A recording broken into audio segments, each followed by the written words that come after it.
오늘 예수님과 나다나엘의 대화에서 요한복음 1장에 있는 말씀을 가지고 같이 은혜를 받고자 합니다. 먼저 이 요한복음의 1장에 나와 있는 그 배경을 잠깐 말씀드리면, 예수님은 유대인입니다. 유태인이에요. 예수님이 유태인이라고요. 유태인인데, 유태인은 뭐를 공부를 하냐면 토라라는 게 있습니다. 토라. 이게 뭐냐면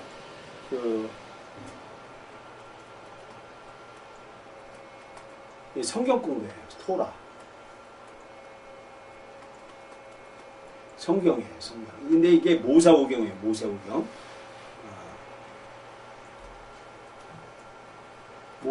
예수님 모세오경을 말하는 거예요. 창세기, 출애굽기, 레위기, 민수기, 신명기 이걸 말해요. 이걸 가지고 공부를 하는 거예요. 토라를.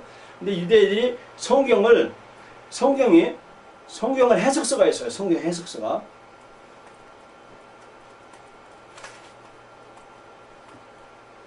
성경 해석서가 있는데 뭐냐면, 성경을 뒷받침해주는 그 해석이 뭐냐면 탈무드예요. 탈무드. 많이 보셨죠? 탈무드라는 책을 공부를 해요. 유대인들은. 그리고 성경에서 또 또는 뭐냐면 미드라시. 미드라시라는 책을 공부를 해요. 또 하나는 미시나. 이런 성경을 공부를 하죠. 그쪽에 됐으면 하나도 안 보여요. 예. 자, 이런 공부를 합니다. 그래서 저 문 좀 열으세요. 저 문 좀, 창문 좀 열으세요. 열으세요. 바깥에 공기 더우면. 에어컨 틀니까. 에어컨 틀지 말고 그냥 던져놔. 시원하죠? 콩고기도 가질게요. 자, 이제 이 예수님 시대에 그 유태인들이 이렇게 성경을 해석하는데 탈무드하고 미드라시, 미시나를 공부를 하는 이런 배경이 있다라는 것을 말씀드립니다. 오늘 본문의 말씀은 여기 보면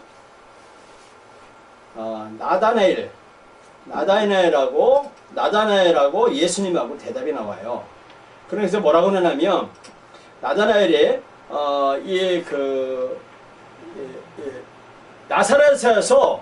나사렛에서 무슨 선한 것이 날 수 있느냐라고 하면서, 나사렛에서 뭐 메시아가 날 수 있겠냐라고 이렇게 질문을 해요. 그때 예수님께서 나다나엘이 자기에게 예수님하고 오는 것을 보고 뭐라고 하냐면, 나다나엘, 네가 무화과 나무 아래에 있던 것을 네가 무화과 나무 아래에 있을 때 보았노라 그랬어요. 이 무화과 나무 아래에 있다는 것을 보았다라는 것입니다. 성경을 은유적으로 표현한 은유의 적으로 표현하면, 이 무화과 나무가 이 무엇을 뜻하나 하면 이런 겁니다. 에덴 동산하고 관련이 되어 있어요. 무화과 나무는. 그래서 에덴 동산에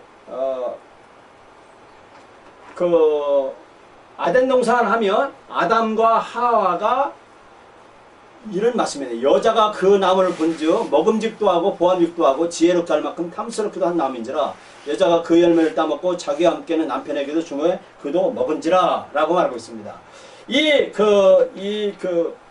유대인의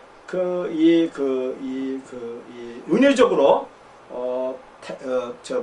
고대 문헌에 보면 무화과 나무는 바로 선악과 나무다라고 하고 있다는 사실이에요.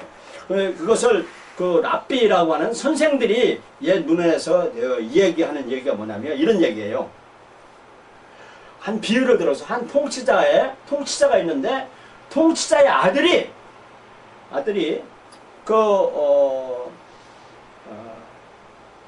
여자와 잘못된 관계를 맺어서 여러 종들 가운데 한 여자와 잘못된 관계를 맺은 거예요. 그래서 통치자가 이 말을 듣고 그 아들을 추방시켰어요. 그러니까 이 아들이 이제 갈 곳이 막 방황하다가 갈 곳이 없어요. 이 문지방 들어갔다가 거절당하고 저 문지방 들어갔다가 거절당하고 하다 보니까 그 무화과나무가 그 아들을 받아들였다라고 하는 그 이 고대 비유 문헌에 나옵니다. 앞에 그런 거 보면 이 무화과나무가 그 추방당한 아들을 받아들였다라는 것입니다. 근데 다른 그것들 중에 그 여러 이제 무화과나무 중에서 나를 이 교만한 자의 발이 내게 이르지 못하게 하시며 이렇게 그것들이 거부를 한 거예요. 다른 그것들이. 그래서 아들은 들어갈 수가 없었는데, 그런데 그 무화과나무만 그 문지방을 열고 받아들였다라는 것입니다. 그래서 아담과 하와가 선악과를 따먹고 밝아져 자기들이 벗은 줄 알고 무화과 나무 잎을 열고 치마로 삼았더라 라고 하는 성경 말씀에 있는 것입니다. 그래서 이 수치를 가려준 나무가 바로 무화과 나무입니다. 그래서 이 무화과 나무로 엮어서 치마를 만드는 것이 성경 말씀에 창세기 3장 7절에 말씀에 나오는 거죠. 여기에서 통치자와 그 아들의 이 비유를 통해서 그 통치자는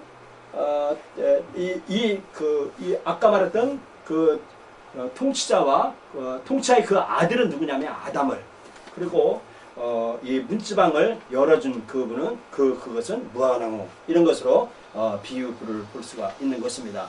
근데 이 선악과 나무는 아까 말했죠.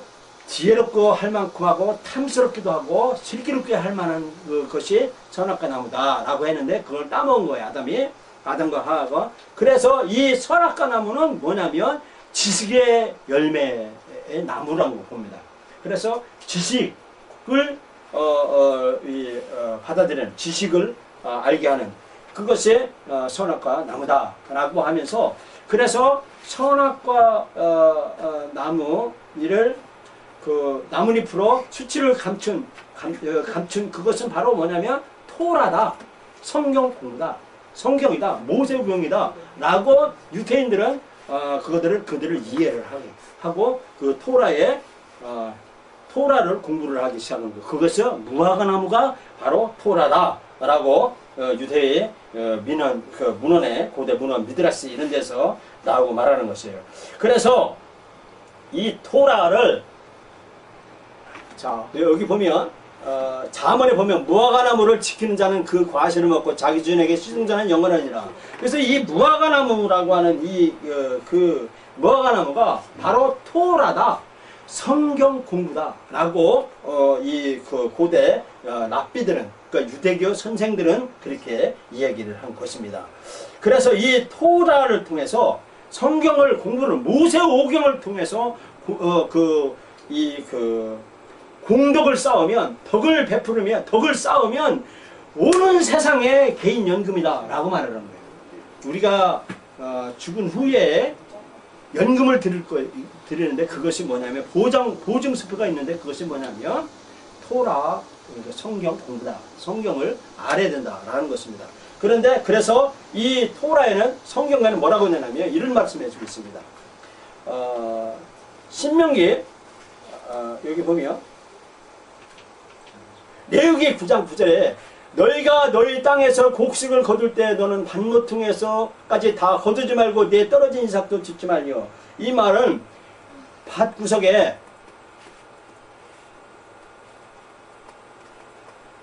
이삭, 지금도 마찬가지지만 살기 어렵지만 옛날에도 굉장히 어려웠습니다. 그래서 밭농사 진 사람들은 밭 한 구덩이 모퉁이에 이삭을 놔두라는 겁니다.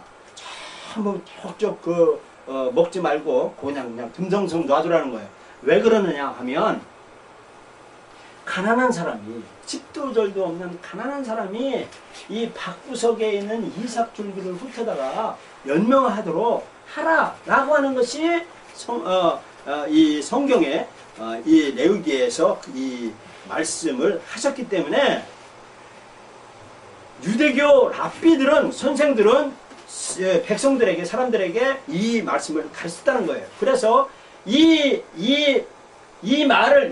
말씀을 그대로 행하는 사람들은 오는 세상에 개인 연금을 드는 거다와 마찬가지더라고 랍비들이 했다는 사실이에요.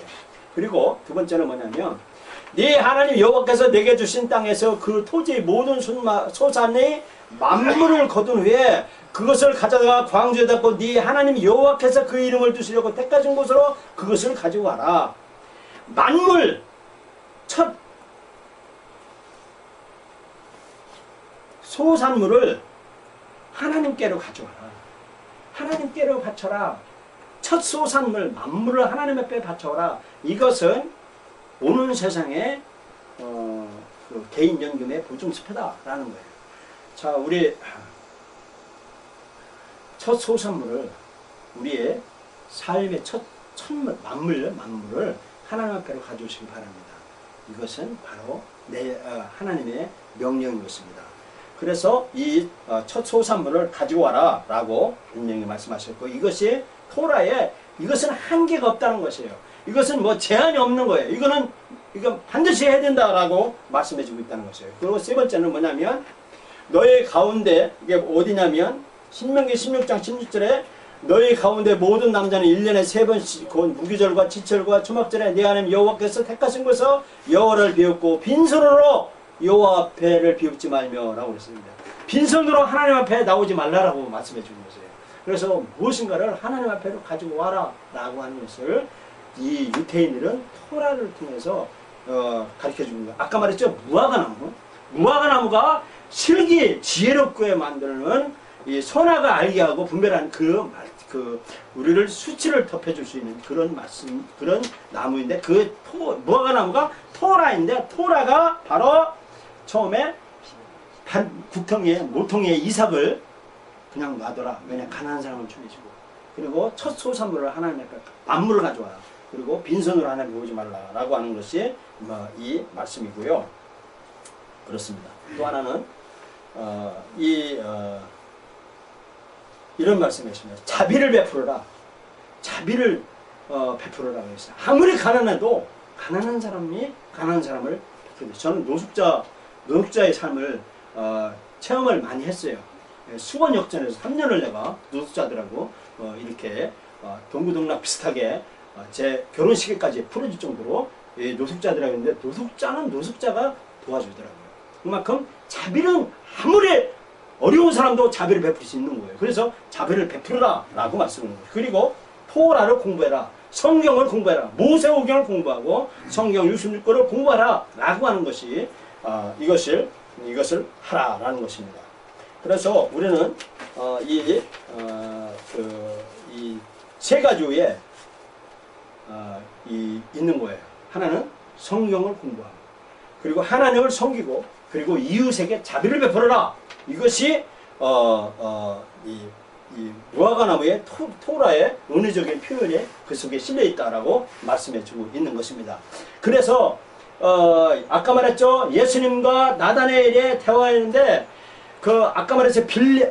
처음에 읽을 때 빌립이라는 사람이 나와요. 빌립이 메시아를 만나고, 빌립이 우리가 공부를 했던 그 메시아가 내가 봤다라고 나다나엘에 얘기한 거예요. 빌립은요, 토라를, 저는요 성경을 읽어서 보니까 베드로가 무식한 사람인 줄 알았어요. 아니더라고요. 아니에요.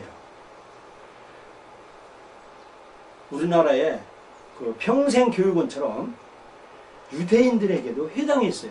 그래서 그 토라를 공부를 하더라고요.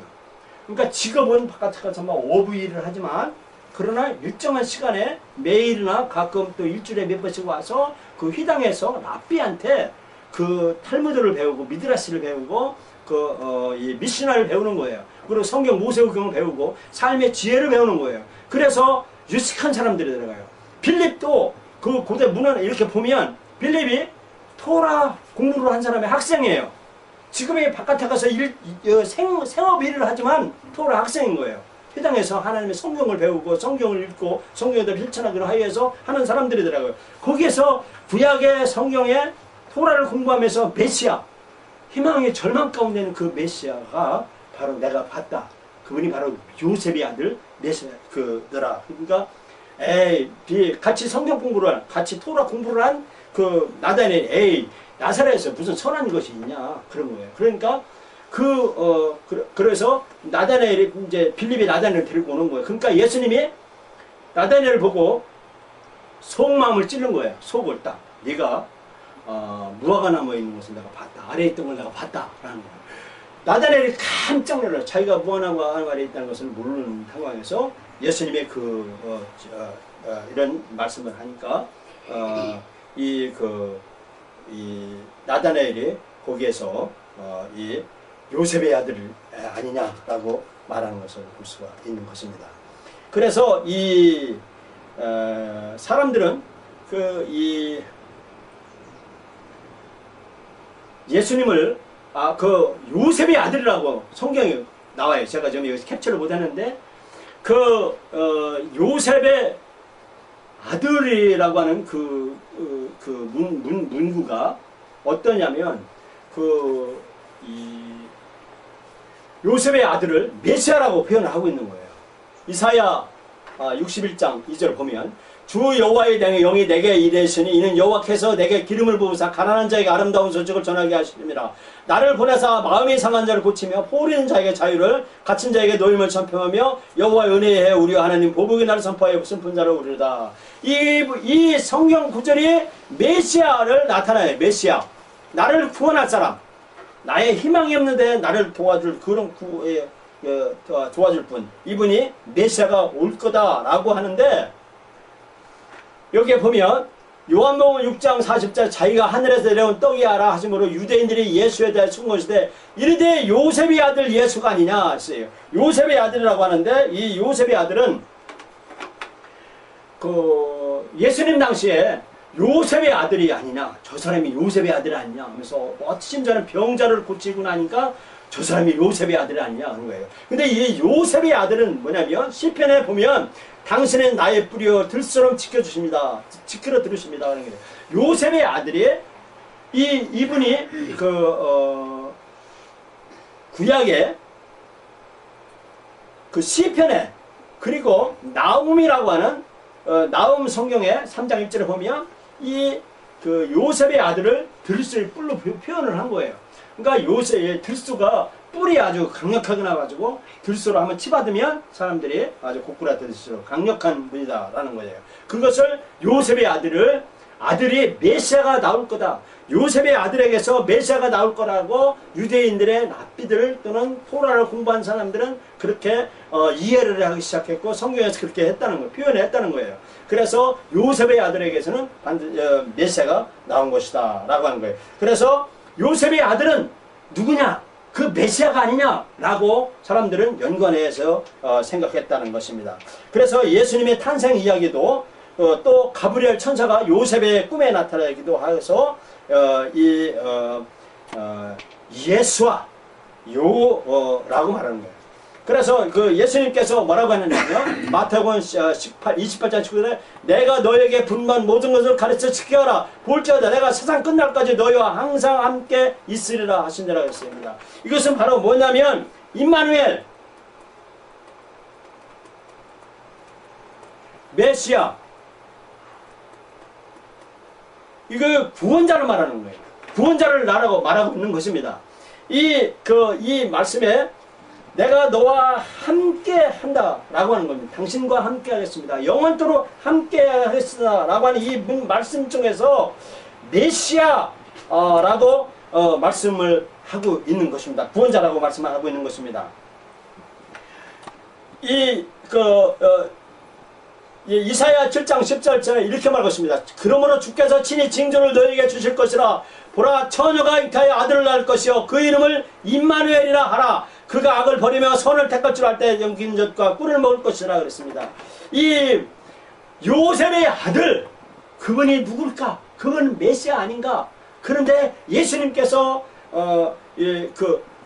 메시아로 나오셨다는 사실이에요.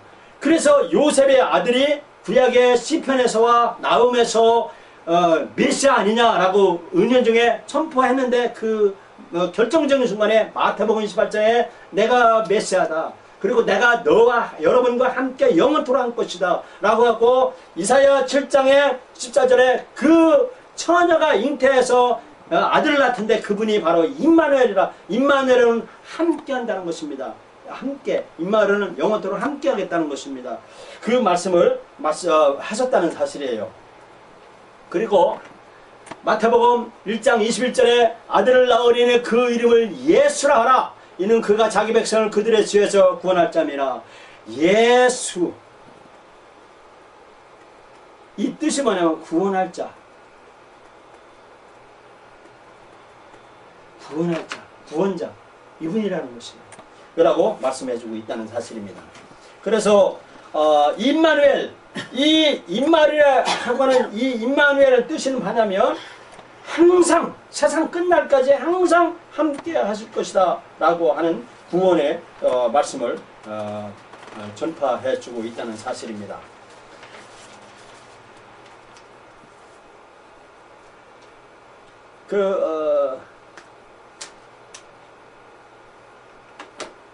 마태복음 1장 22절에 모든 일이 된 것은 주께서 선전하신 말씀을 이루하시니 보라 처녀가 잉태하여 아들을 낳을 것이요 그 이름은 임마누엘 하시니 이는 번역하며 하나님이 우리와 함께 계시다 함이라 라고 말씀해 주고 있습니다. 그래서 우리가 우리 안에 주님이 함께 하시겠다고 말씀해 주고 있는 것입니다.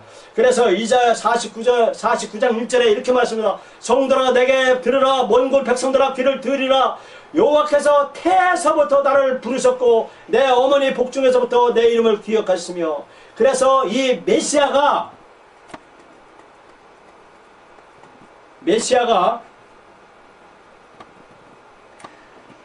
창조 때 완성됐다. 구원이 창조 때 완성되었다라고 선포하고 있다는 사실입니다. 그래서 여호와께서 태에서부터 나를 부르셨고 내 어머니 복중에서부터 내 이름을 기억하시며 라고 말씀하신 것은 바로 예수님께서 메시아라고 하는 이 메시아 예수 그리스도께서 창세 때 하나님이 천지를 창조하실 때 우리와 함께 하셨고 거기에서 구원이 완성되었다라고 다른 성경 구절을 제가 찾지 못했지만 그 말씀이 있다는 사실이에요. 그래서 창조 전에 하나님이 계획하시고 창조 때 이 구원을 이미 구원 장치를 완성해 놓았다는 사실을 말씀해 주고 있는 것입니다. 그래서 예수님께서 내가 세상 끝날까지 당신과 함께 할 것입니다. 그렇기 때문에 걱정하지 마시고 용기를 가지고 희망을 가지십시오. 그러가면서 당신의 죄를 다 없이 하셨습니다. 용서하셨으니 힘을 내십시오. 그리고 그 구원을 선포하고 있다는 사실을 말씀해주고 있는 것입니다. 그래서 죽음에서 우리를 건지신 분이 이렇게 말씀했습니다. 이사야 49장 9절에 이렇게 말씀합니다. 내가 잡혀있는 자에게 이르기를, 잡혀있는 자요, 심지어는요 돈에 잡혀있는 사람이 있어요. 공과금 못 내가지고 잡혀있는 사람, 집 저당 잡혀진 사람, 경매 잡혀있는 사람, 또는 죄악으로 잡히는 사람이 있어요. 좀 빗나갔지만요, 우리가 치료, 독서 치료 이런 치유 상담을 공부를 해도 보면 귀신이 마귀가 들어가는 사람은 직접적으로 정지할 때 들어가더라고요. 이 편모 이런 상황에는 스트레스를 누구 충격 자체 못하니까 아들한테 그대로 때리면 아들이 충격을 받아가지고 그냥 그대로 악한 귀신이 들어가더라고요. 그래서 우리는 완화장치가 있는 거예요. 완화장치. 옛날에 지혜로운 어머니 아버지는요, 자식이 속 안 듣잖아요. 속 썩이잖아요. 그러면 옆에다가 볕단을 갖다 놓고 볕단을 때리는 거예요. 충격적으로. 그리고 무슨 충격을 받으면요, 다리미를 두드리면서 그 한풀이 하고 또 어디에다가 한풀이 하고, 그래서 그게 충격 완화장치가 있는 것이 바로 우리들의 삶이 이 삶이 있는 거예요. 그래서 예, 우리가 그 누구를 이렇게 만나도 그 사람이 아무리 죽일 줄을 나한테 했더라도 그 사람한테 직접 대하면 하지 말라는 거예요. 왜냐하면 그게 우리가 인간관계에서 예수 그리스도가 그 사람의 죄와 나의 죄를 다 닮아하셨다라고 그것을 우리 보고 구구절절히 그래야 복을 받는다, 그래야 라고 한다고 하는 것을 우리들에게 가르쳐 주셨고 우리 천수들이 지혜를 우리들한테 가르쳐 주셨어요. 그래서 이 예수님께서 내가 잡혀있는 자에게 이르기를 나오라 하며 흑암에 있는 자에게 나타나라 하리라. 그들이 길에서 먹겠고 모든 헐벗은 산에서 그들이 불밭에서 꺼진다고 그랬어요. 잡혀있는 자, 사단에 잡혀있는 자, 이 흑암에 잡혀있는 자, 나오십시오. 나오라고 말씀해 주고 있습니다. 예수님께로 나오십시오. 예수님이 우리의 모든 죄를 다 담당하시다라고 말씀해 주고 있다는 사실이에요. 그래서 예수님이 우리의 모든 죄물 허물을 다 친히 담당하셨습니다. 수고하고 무거운 짐진 자들아 다 내게로 오라. 내가 너희를 쉬게 하리라. 예수님께로 우리 모든 나무를 흑암에 있는 모든 것들을 다 던져보십시다. 예수님께서 정리하시고 우리는 참 자유를 누리고 지혜에서 해방하는 우리가 되도록 하십시다. 예수님께서 죽음을 이기시고 부활하셨어요. 그래서 우리가 우리의 모든 흑암의 권세를 이기고 예수님을 믿으면 이기고 승리한다는 것을 말씀해주고 있다는 사실이에요. 여러분과 저는 이제 예수님을 구주로 믿고 우리 흑암의 권세에서 벗어났으니 이제는 성령님의 도움으로 우리는 천국 가는 날까지 예수님의 조정을 받고 승리하는 여러분과 저가 되기를 예수님의 이름으로 축원합니다.